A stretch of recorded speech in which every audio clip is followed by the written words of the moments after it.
Pessoal, estamos vivendo uma grande revelação, algo nunca antes imaginado na nossa vida.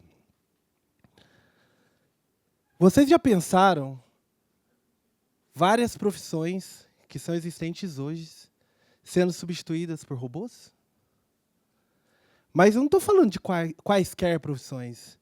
Eu estou falando daquelas profissões que jamais imaginaríamos que seriam substituídas pelos robôs.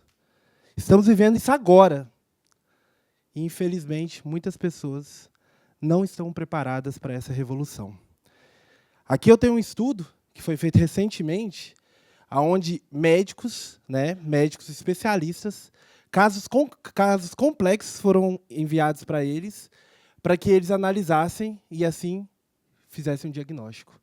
A IA também fez seus diagnósticos. Os humanos acertaram o diagnóstico em 20% desses casos complexos. A IA acertou em 85% dos casos. Surreal, não é mesmo? Mas não vamos longe. Cada estudo que sai, comparando o que as ferramentas já conseguem fazer, substituindo, em alguns casos, atividades humanas, pequenos trabalhos e tarefas, inclusive, complexas, cada vez mais a IA vem superando os humanos em vários pontos. Mas aí a grande pergunta que fica, e se elas forem mais rápidas, se elas forem mais produtivas, se elas forem mais eficientes, o que vai sobrar para nós, humanos? Um grande player de música, que muito provavelmente vocês todos aqui usam, já está fazendo um movimento muito interessante. As vagas que são abertas agora para contratar humanos, o líder tem que detalhar, tem todo um processo bem moroso para justificar o porquê que tem que ser um humano e não um agente de IA. Esse líder tem que justificar por A mais B que essa vaga só pode ser executada por um humano. Olha que loucura. Mas não vamos longe. Ferdinando, você está falando a realidade de fora. E se a gente vir aqui para a nossa região, para a nossa cidade? Isso aqui é um exército de agentes de IA de uma startup aqui da cidade de Uberlândia. Vários. Cada rostinho desse é pensado no mínimo detalhe para fazer um atendimento mais humanizado. Cada agente de IA aqui é pensado para realmente deixar aquela pulguinha. Isso aqui é um robô ou isso aqui é uma pessoa? Isso aqui é um ser humano me atendendo? E aí, pessoal, quando eu falo que cada detalhe é pensado, a gente tem aqui, por exemplo, a Dalila, que assim como a Dalila da Bíblia, ela é persuasiva e, por isso, ela é vendedora. E fecha contrato. É praticamente uma das melhores vendedoras dessa startup. Mas não vou longe, tem a Socorro também, que fica no atendimento, suporte técnico. Tem o Juarez, que é o técnico. Então, cada agente, cada persona é pensado para aquela atividade. E aí vocês devem estar se perguntando, mas como competir com esse cenário? Como me tornar mais interessante, mais sexy para esse novo mercado? E talvez essa seja a pergunta errada a se fazer. Na verdade, o que a gente deveria estar perguntando é o que eles nunca, ou teoricamente nunca, serão capazes de fazer. Essa é a grande pergunta. E aí, como o Dudu já falou, né, e a Bárbara, eu sou das comunidades de startup, do ecossistema de empreendedorismo, e lá a gente tem algumas premissas. E um dos conceitos bases, um conceito pilar, é o Give First, onde a gente dá sem esperar nada em troca. Alguém inicia esse movimento e dá sem esperar nada em troca. Logo, essa pessoa que recebeu a acolhida, né, foi beneficiada, ela devolve. E não necessariamente para a mesma pessoa que deu. Ela devolve para a cidade, ela devolve para outras pessoas. Vocês entendem o poder disso? O movimento que isso gera? Eu dar sem esperar nada em troca e depois eu devolver e maximizar o tanto que isso leva à oportunidade. E aí, quando a gente fala o que as IAs nunca poderão substituir, eu tenho uma história aqui da cidade.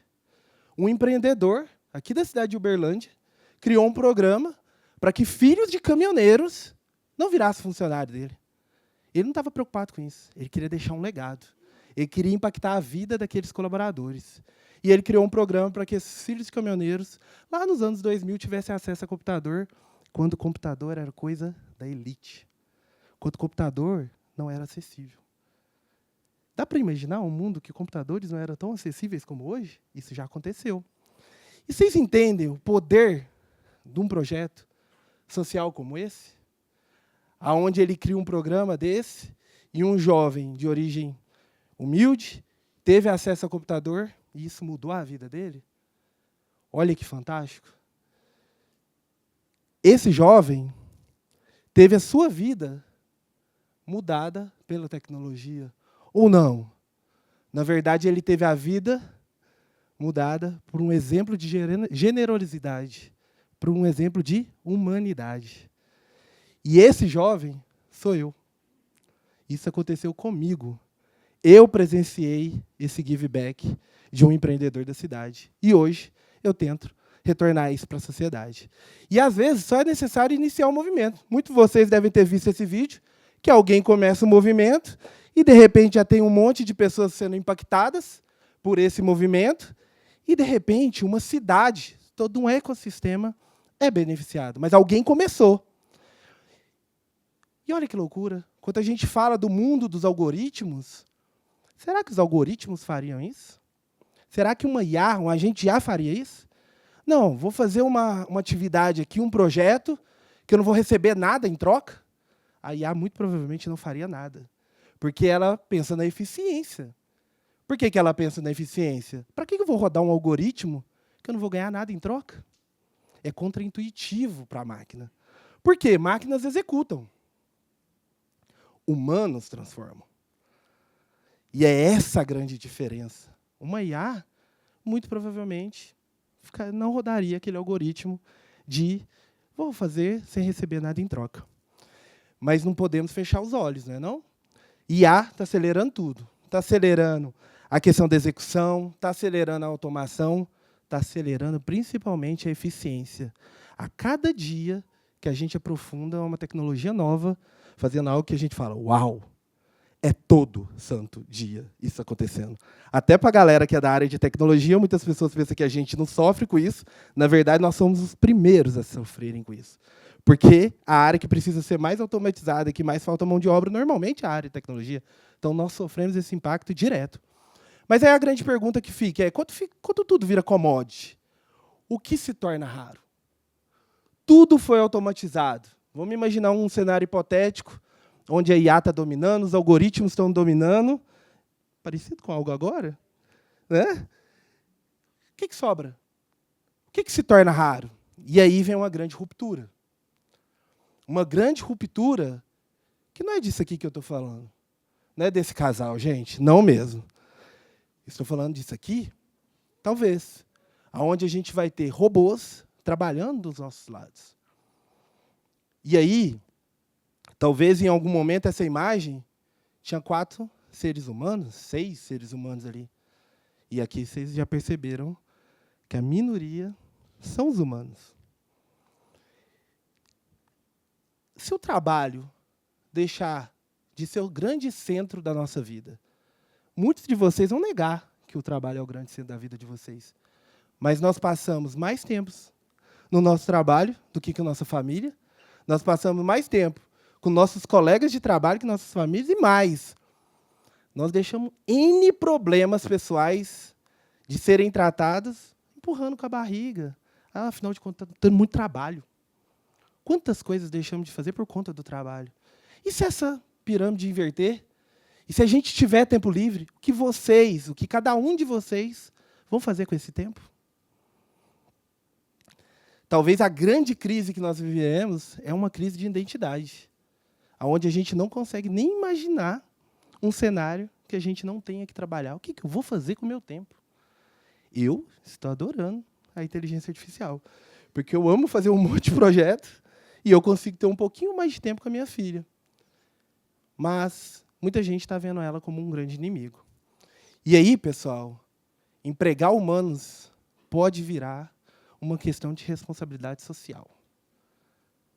Muitas indústrias inclusive aqui de Uberlândia, anúncios recentes, vão empregar pouquíssimas pessoas. Tudo que puder será automatizado. Quanto mais vocês ouvirem falar que essa indústria será a indústria mais tecnológica do mundo, dessa empresa, pode esperar. Menos humanos trabalhando nós teremos. No final das contas, os robôs não têm coração, não têm gratidão, não têm give back, não têm give first, não têm um abraço, não têm um olhar no olho. Porém, no mundo do algoritmo, eles estão dominando. E estão dominando mesmo. E, para isso, a gente precisa ser humano. Mas eu não estou falando de sabor humano. Até porque já temos muitos robôs sabor humano. Certo? E tem muito humor humano, sabor robô. Nós precisamos ser humanos de verdade. Nós temos que nos preocupar com as pessoas, nós temos que dedicar a nossa vida com propósito, com muito empenho, com muito carinho, e pensar fora da caixa. A gente tem que ser diferente. A gente tem que ser humano, sabor humano, e não humano, sabor robô. E aí, no final das contas, retribuir não é uma obrigação. Muita gente vê que quando você recebe alguma coisa em troca, você tem a obrigação de retribuir. Na verdade, não. Ninguém tem obrigação de nada. De nada. Na verdade, retribuir é um privilégio. E é um privilégio humano. Esse é um privilégio somente dos humanos. Muita gente está com medo disso aqui acontecer. Todo dia alguém me pergunta sobre isso. E, realmente, pode chegar um momento que comece a acontecer em algumas indústrias. Só que, muitas das vezes, pessoal, a gente não vai ser substituído necessariamente pela tecnologia. Nós vamos ser substituídos por alguém que sabe usar a tecnologia. Então, quando eu falo para vocês que a gente tem que se preparar, tem que ter o pezinho no chão, mas, ao mesmo tempo, cuidar e pensar e refletir o que será do futuro, onde eu me encaixo nesse futuro para sobreviver, é muito importante. E eu levo muito a sério isso, tá? Eu acredito muito. Tem a Skynet, né? Só para vocês terem ideia, o nome da minha filha é Sarah, em homenagem a Sarah Connor, a líder da resistência. Então, eu acredito muito nessa sobrevivência nossa aí. Num mundo tão robotizado, pessoal, talvez o grande segredo seja realmente ser humano. Obrigado.